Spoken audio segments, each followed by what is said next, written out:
강원국의 지금 이 사람.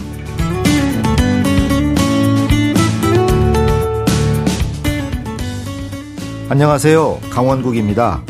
최근 일부 정신질환자들에 의한 우발적 범죄가 심심치 않게 발생하고 있습니다. 이에 따라 시민들의 걱정과 우려가 높습니다. 그러다 보니 그렇지 않은 정신질환자들에 대한 사회적 낙인과 편견도 함께 커지고 있는데요. 이에 대한 마땅한 해결책은 보이지 않아서 환자나 가족들의 고통이 이루 말할 수 없다고 합니다. 오늘 만날 한림대 성심병원 김연아 교수는 조울증을 앓고 있는 딸의 투병 과정을 함께 하면서 정신질환자 가족으로 산다는 것이 무엇인지, 그 고통이 얼마나 큰지 제대로 알게 됐다고 합니다.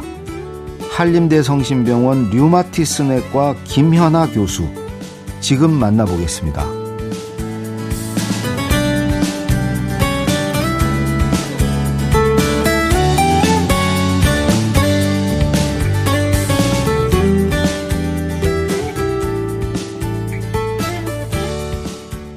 김연아 교수님 나오셨습니다. 안녕하세요. 안녕하세요. 지금 어디 교수신가요?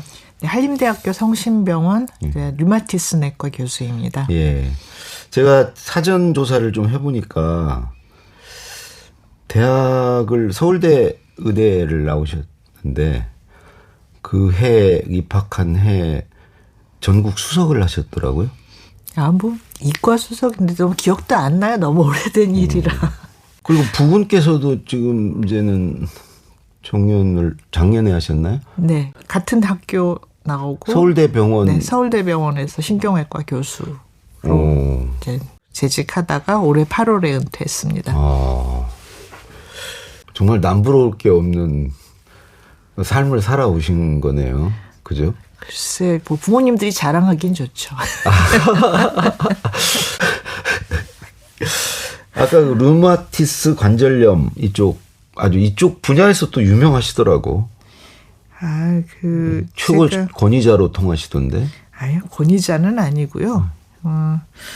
이제 그 류마티스 관절염은 이제 류마티스 내과라고 하는 과에서 주로 진료를 하거든요. 근데 이제 내과가 분과가 굉장히 여러 개로 지금 갈려가지고 그 중에 제일 신생분과예요. 그래서 제가 처음에 이제 이 과를 선택한 이유는 순전히 좀 약삭 빠르게 환자들이 응급이 없을 것 같고 만성 질환이니까. 그렇지. 네, 그래서 조금 편할 것 같고 이런 좀 속셈이 있었습니다. 근데 이제 물론 신생과니까 공부할 것도 많고 뭐 여러 가지 이유로 이 과를 선택을 했고 이제 환자분들이 대부분이 여자분들이세요. 그래서 고령에 아니 젊은 분들도 많고요. 그래요? 예, 관절염은 이제 퇴행성 관절염은 고령에서 이제 많지만 류마티스 관절염은 꼭 그렇지도 않습니다. 뭐 아기도 생기기도 하고요. 그래요? 예.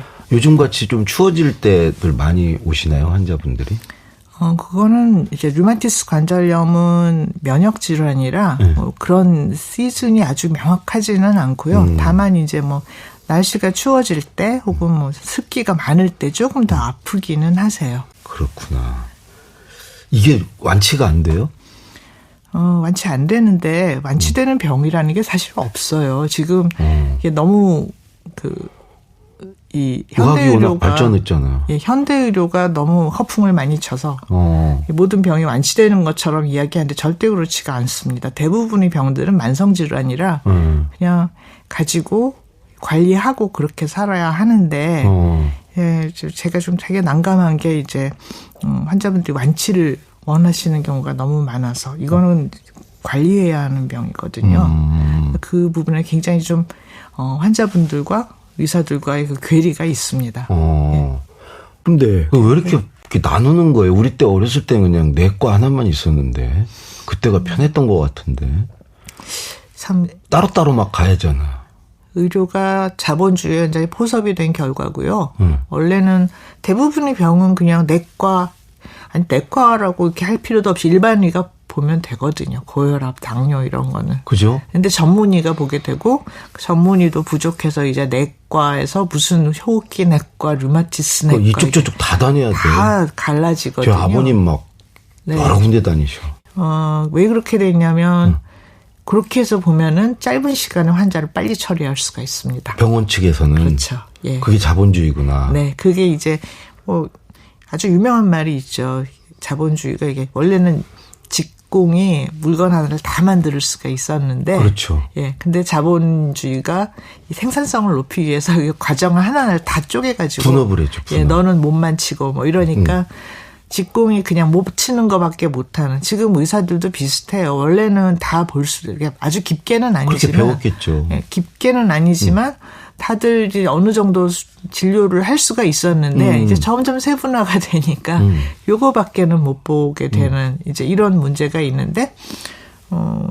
병원 자본 입장에서는 좋죠. 환자 한꺼번에 굉장히 많이 볼 수 있고 그렇게 하니까. 그리고 환자 입장에서도 어디 뼈가 부러져서 이제 교통사고 나서 가면 다 따로따로 봐야 되는데 이 뼈 부위는 네, 어디서 보고. 다리뼈는 어디 입은 손뼈는 그러니까 여러 의사가 와야 되는데. 네. 네. 그렇게 되어 있습니다. 네. 그렇구나. 네. 근데 지금 말씀하신 그렇게 막 말씀하셔도 네. 병원에서 뭐라고 안 합니까? 예, 그 사람이 어디 이렇게 뭐 감투라고 할까요? 네. 무슨 이런 자리 이런 데 굉장히 그 연연하면 솔직해지지가 않고 할 말 못하고 그렇게 살더라고요. 근데 저는 좀 자유롭게 뭐 잘못된 거 잘못했다고 얘기해야죠. 예. 제가 이제 우리 교수님을 부른 목적이 이제 이 얘기 듣자고 부른 건 아닌데 우리 청취자분들이 아니요 이게 필요한 얘기예요. 교수님이 어떤 분인지를 좀 아셔야 또 다음 얘기가 이제 들리기 때문에 일부러 좀 여쭤봤습니다. 예. 대략 교수님 성향이나 이런 게 어떤 분이시겠거나 이렇게 다들 짐작이 들 거라고 생각하고요. 최근에 낸 책이 딸이 조용히 무너져 있었다라는 제목의 책이에요. 네. 그래서 이게 되게 제목부터 이렇게 굉장히 호기심을 유발하는 딸이 조용히 옛날에 수렁에서 건진 내 딸인가? 그런 소설. 영화가 있었죠. 영화도 있었고, 원래 소설로 뭐 그런 건 내가 봤는데 딸이 조용히 무너져 있었다. 우선 결론부터 얘기하면 따님이 어디 아프셨죠? 저희 딸이 이제 7년 전에 네. 양극성 장애, 그걸 조울증이라고 그렇게 알려져 있던 병인데 네. 이제 양극성 장애를 진단을 받았어요. 근데 이제 조현병하고 양극성 장애는 그 많은 정신질환 중에서도 좀 중증에 속하거든요. 그러니까 양극성 장애가 조울증이고 따로 네. 또 조현병이 있고. 조현병은 옛날에 정신분열증이라고 불렀던 병을 요즘 조현병이라고 이제 이름을 바꿔서. 옛날에 이렇게 미쳤다고 그러는 거. 동네에서. 옛날에 왜 이렇게 많았어요, 그런 분들이? 많았죠. 지금도 뭐.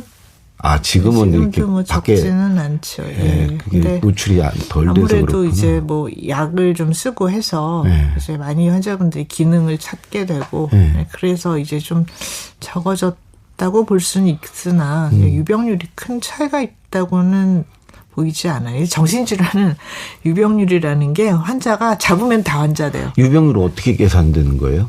사람 중에 몇 사람 중에 몇 명이 병에 걸리는가? 전체 인구 중에서 진단받은 사람이 몇 %인가. 그러면 방금 얘기한 양극성 스펙트럼 따님이 지금 아픈 조울증은 유병률이 얼마나 되는 거예요? 전 세계적으로 한 1% 정도로 알려져 있는데 우리나라는 0.2%.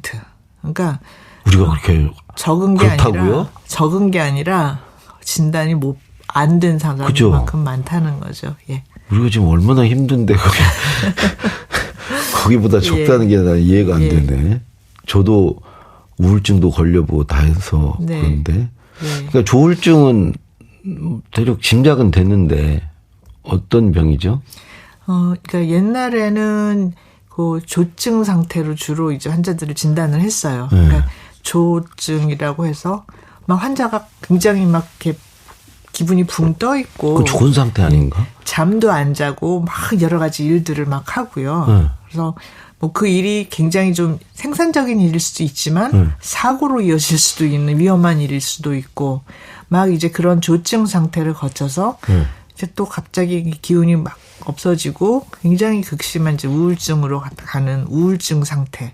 이게 왔다 갔다 하는 겁니다. 온탕 냉탕을 그냥 왔다 갔다 하는. 그렇죠. 기분 장애라고도 하는데 이 두 기분이 그냥 왔다 갔다 하는 이런 경우들도 조증이라는 게 예를 구체적으로 하나 들으면 어떤 상태예요? 어떤 걸 보이는 상태예요? 그러니까 세상이 모두 자기를 이제 바라보는 것 같아요. 그래서 자기를 굉장히 이렇게 뭐 방송에 출연시켜준다고 이렇게 생각을 하게 됩니다. 그 제 상태인데 그냥 평상시에. 알겠죠. 나오시잖아요. 그러니까 자기를 방송에 출연시켜주기 위해서 사람들이 다 카메라를 몰래 이렇게 들고 자기를 찍는다고 생각을 해서. 그렇게까지. 예, 멋있게 보이겠다고 막 이제 그 활개를 치고 다니면서 노인을 뭐 이렇게 밀기도 하고. 네, 그리고 막 이제 그 사람들이 이렇게 길거리 농구하는 데 가서 자기도 막 들어가서 이렇게 막 하고 이제 우통을 다 벗고 지하철에 들어가서 그 철봉. 그건 항상 가끔 봤어요. 이러다가 결국은 그게 이제 조증이구나. 그렇게 이제 잡혀갔죠. 그래서 이제 그런 경우가 아주 이제 전형적인 만개한 조증이라고 얘기를 하는데. 우울증은 많아도 조증이 그렇게 많지는 않죠. 그런 정도의 조증이 이렇게 많은 것 같지는 않고요. 또 환자들에서도 그렇게까지 아주 증상이 그냥 만개하는 경우는 전 병 경과 중에 이렇게 아주 일부분에 지나지 않는다고 알려져 있습니다. 만개한다는 게 무슨 일상적으로 꽃이 확 피는 것처럼 증상이 완전히 이렇게 최고조로 달하는 그거를 만개한 조증이라는 그런 표현을 쓰더라고요. 그래서 참 환자라고 해서 다 같지가 않습니다. 근데 그렇게 뭐 제가 이렇게 듣기로는 저는 뭐 우울증은 뭐 늘 달고 다녔던 것 같고 거기에 가끔 조증도 이제 만개하는데 별 문제 없었거든요, 사는데. 근데 그 따님의 경우 이렇게 우울증이다 이렇게 진단을 받고 생활에 무슨 지장이 그렇게 있나요? 많이? 저희 딸 같은 경우에는 우울 증상이 너무 심하기 때문에 그것 때문에 아주 심할 때는 뭐 일어나지도 못하고. 그럼 따님이 그런 병을 진단받은 것은 언제쯤이에요? 몇 학년 때예요? 그러니까 대학교 2학년 때거든요. 그때까지 전혀 모르고 또 증상도 없었어요? 근데 이제 본인이 그거를 내색을 안 하고 몇 년 정도 힘든 시기가 있었죠. 혼자 삭힌 거예요, 그냥? 그렇죠. 예. 병원도 안 가고? 병원은 이제 마지막에 힘드니까 병원을 다니는데 그것도 이제 저한테 얘기를 안 하고. 의사인데 부모님이? 예, 다니다가 결국은 다니던 선생님이 이거는 좀 큰 병원을 좀 가봐야겠다. 이제 이렇게 얘기를 하셔서. 심각했나 보네. 그렇죠. 얘가 이제 자해로 처음 이걸 제가 알게 됐으니까. 자해. 네. 그때 아신 거예요, 처음으로? 그때 처음으로 알았죠. 예. 근데 이제 저희 딸이 이제 따로 살았거든요. 부모하고 나가서 따로 살면서 해서 이제 같이 살 때에 비해서는 좀 대학을 들어가자마자 따로 살았거든요, 거의. 그래서 좀 빨리 발견을 못한 그런 면도 있죠. 아니, 어떻게 부모가 그걸 발견을 어떻게 못하셨지? 이게 왜 눈물이 이렇게 글썽글썽 하십니까, 근데. 아니, 근데 고등학교 때는 전혀 문제가 없었나 보죠? 고등학교 때. 같이 살았을 거 아니에요? 네, 선생님이 얘가 우울 지수가 되게 높다고 저를 이제 호출을 하셨어요. 근데 이제 고등학생들이 우울증 검사, 전수 검사를 하더라고요. 근데 선생님도 그러고 저도 그러고 학교 생활 잘하고 집안에서 잘 지내는데 이게 뭐 너무 입시 스트레스가 심해서 그런 거 아닐까요? 뭐 다 고산병이라고 넘어가죠. 예, 그러고 지나가죠, 쉽게. 그럼 그때 좀 조기에 뭔가 조치를 하고 하면 훨씬 나아질 수 있었나요? 이게 지금 이렇게 아픈 친구들이 자기 아픈 거를 얼마나 잘 숨기냐면 아주 극단적인 게 이제 나는 가해자의 엄마입니다라는 책이 있어요. 옛날에 90년도인가 99년, 98년에 컬럼바인 총기 난사 사건 있었을 때 그 범인이 딜런 클리볼드라고 하는 고등학생, 3학년 고등학생인데 학교에 총을 갖고 가서 친구들을 다 쏘고 자기 자살했죠. 그 사건이 있었는데 이제 이 엄마가 쓴 책이에요. 엄마가 이제 그 사건이 일어나고 10수년이 지나서 세상에서 거의 뭐 숨도 못 쉬고 살았죠. 그렇겠죠. 범죄자의 엄마니까. 근데 어떻게 모를 수가 있었냐. 모든 사람들이 그랬는데 그때 그냥 있었던 일들을 담담하게 적는데 정말 몰랐을 수밖에 없다. 왜냐하면 이제 뭐 이제 좀 우울 증상이 있고 좀 약간 문제 행동이 있었는데 학교에서 계속 상담을 받았고 근데 상담 선생님이 많이 좋아졌다고 이제 안 와도 된다고 했어요. 얘를.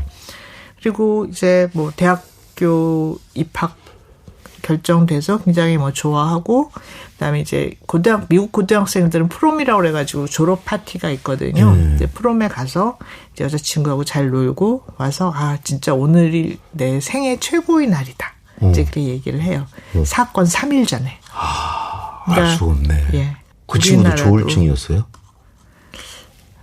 모르죠. 죽었는데 알 수가 없죠. 알 수가 없죠. 복귀를 해보면은 글쎄 뭐 우울증이 있었던 거는 뭐 이제 진단을 받았었는데 정확하게 무슨 문제가 있었는지는 알 수가 없는 거죠. 근데 그 사건을 수사를 했던 조사관이 이 아이는 그냥 학교에 죽으러 갔고 자기가 죽을 때 누가 같이 죽어도 상관없다 생각했다. 자 이렇게 충격적인 말을 했어요. 결과 발표를. 그 수사 결과를 발표를 하면서. 그러니까 결과적으로 하여튼 주변에 가까이 있어도 부모라 하더라도 어렵습니다. 알 수 없다는 거네. 그러니까 지금 멀리 갈 필요도 없이 우리나라에서도 그렇잖아요. 어느 날 멀쩡하던 애가 갑자기 자살. 그러니까. 있잖아요. 그런 일 있잖아요. 이번에 서현역 사건 때도 다 배울 만큼 배운 집안에서 아이가 이제 아픈데 병원 안 다니고 하는 게 전혀 이게 캐치가 안 된 거죠.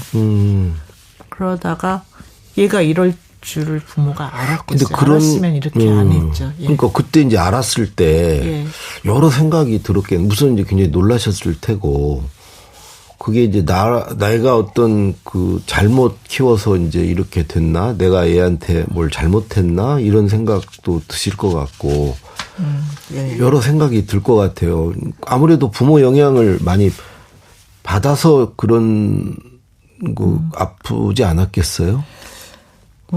이제 이런 일이 있으면 당연히 이제 부모들이 자책을 하죠. 근데 저는 이제 한 가지는 저는 되게 자신 있게 말한 게 얘한테 막 그 헬리콥터 맘처럼 공부하라고 그러고 막 그런 걸로 애를 학대를 한 적은 없어요. 제가 그거 하나는 자신 있게 말하는데. 부모님 두 분 다 서울의대 나온 것 자체가 정신적인 그거 자체가 학대죠. 압박 아닌가?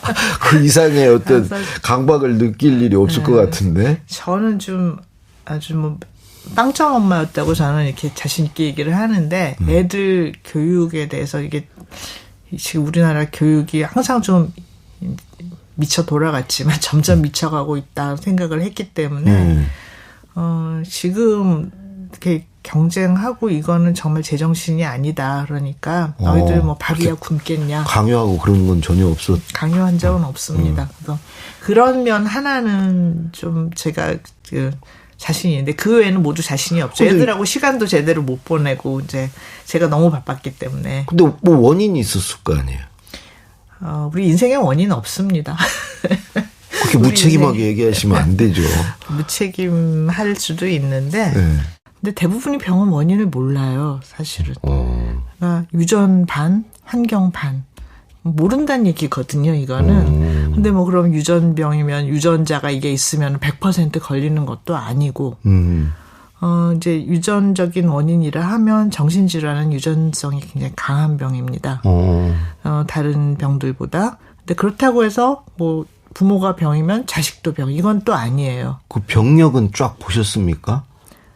부계, 모계 쪽에 그 주위에 그런 병력이 저는 있는지. 자라면서 제 친가 쪽으로는 이런 일을 본 적이 없는데. 그럼 서로 상대 핑계를 대는 거 아니에요? 뭐 그러다가 괜히 의미도 없이 그러다 싸울 수가 있어서 그런 거는 하지 않는 게 좋고요. 그러면 그때 그 따님이 그렇다는 얘기를 처음 들었을 때 이 부군과 어떤 대화를 나누었습니까?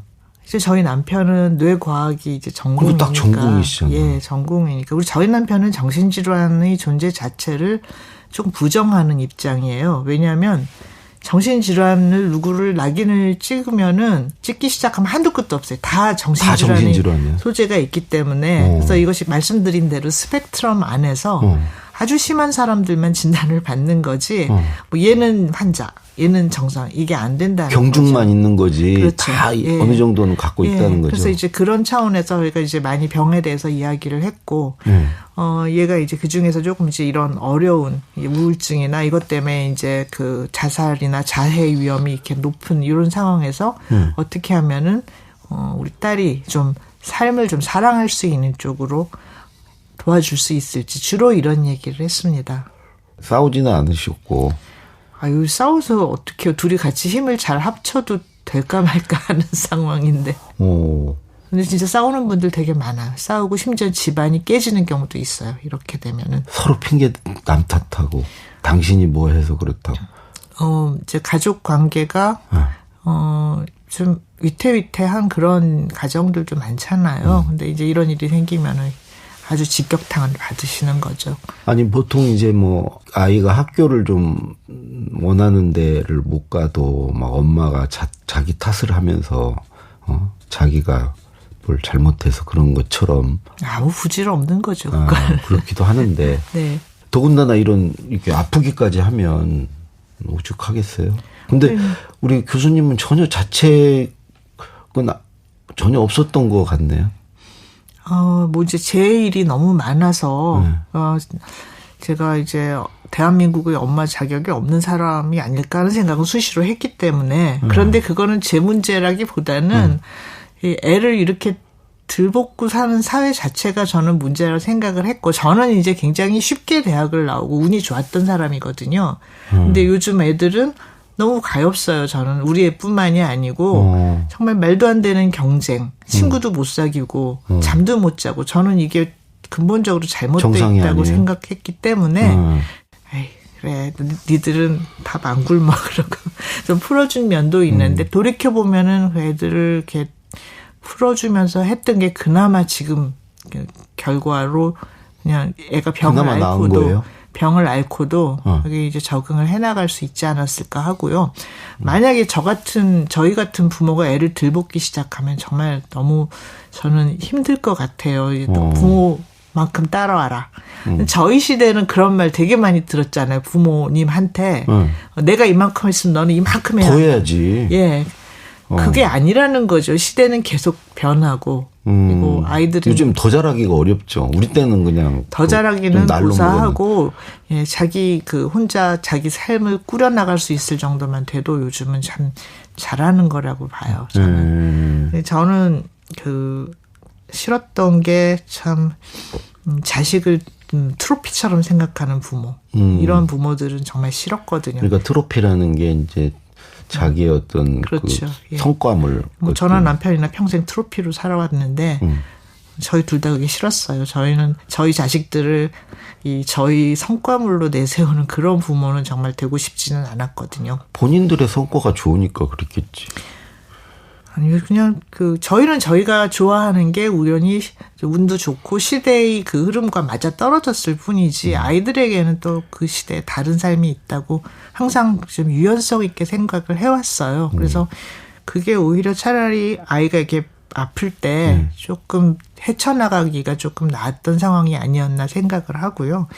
이제 병의 원인에 대해서 이제 궁금해 하시는데 사실 정신질환이 유전적인 성향이 굉장히 강하지만 그렇다고 해서 그걸로 또 낙인 찍을 수 있는 게 그 집안에 그 환자 하나뿐인 경우도 많거든요. 그리고 그러네. 이렇게 잘 들여다보면 그런 성향을 가진 집안은 있습니다. 분명히 진단은 안 받아도 이제 보시면은 강박 성향, 편집 성향. 제가 강박이네.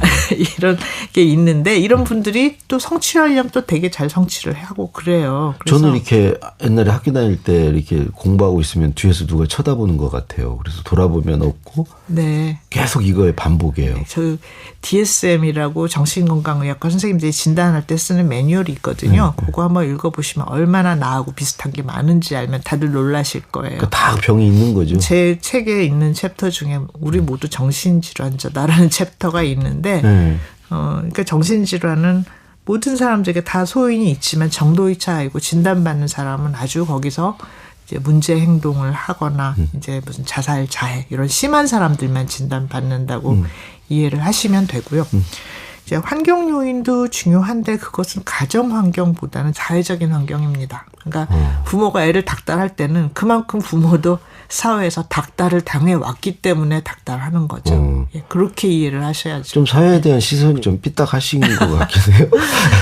지금 사는 사회가 만족스럽다고 생각하시는 분들은 없을 것 같고요. 근데 이제 우리나라에서 지금 가장 큰 문제는 이런 문제가 있으면 그게 책임이 바로 가족한테, 개인한테 떨어져요. 특히 엄마한테 떨어지는데 이러면 결과가 되게 오히려 좋지가 않아요. 심지어는 의사들 중에도 그런 사람들이 있는데 이제 정신적인 문제가 있는 애를 어릴 때부터 모든 가족사를 다 복기를 다 쓰게 시켜요. 복기를 다 한 다음에. 그 필요하죠. 예, 필요하지만. 알아야지, 스토리를. 그래서 네가 이래서 병에 걸렸다. 그래버리면. 인과관계가 없어요? 예. 인과관계가, 제가 그래서 책에다가 아예 정신질환의 발병 요인과 관계가 있는 아동 학대 지수라는 걸 제가 구체적으로 적어놨어요. 그러니까 이게 요즘 뭐 그렇잖아요. 선생님들 경우도 보는데 툭하면은 애를 정서적으로 학대해서 고발당해가지고 돌아가시는 선생님들도 많잖아요. 이게 훈육과 학대는 굉장히 좀 아주 경계가 애매해요. 애매하고 부모가 막 애를 학대하려고 진짜 하는 그런 부모가 많을 거라고 생각하지는 않거든요. 그래서 인간 자체가 이렇게 불완전한데 어떻게 어떤 부모가 또 완벽하게 애를 하나의 상처도 주지 않고 키울 수는 없다고 생각을 하거든요. 저는. 예. 일단은 근데 지금 시간이 다 돼서 오늘은 여기서 마치고 지금 이제 마저 하시려던 얘기 좀 더 구체적인 얘기를 내일 하루 더 모시고 이어서 듣도록 하겠습니다. 네, 오늘 말씀 고맙습니다. 네, 감사합니다. 한림대 성심병원의 김현아 교수였습니다.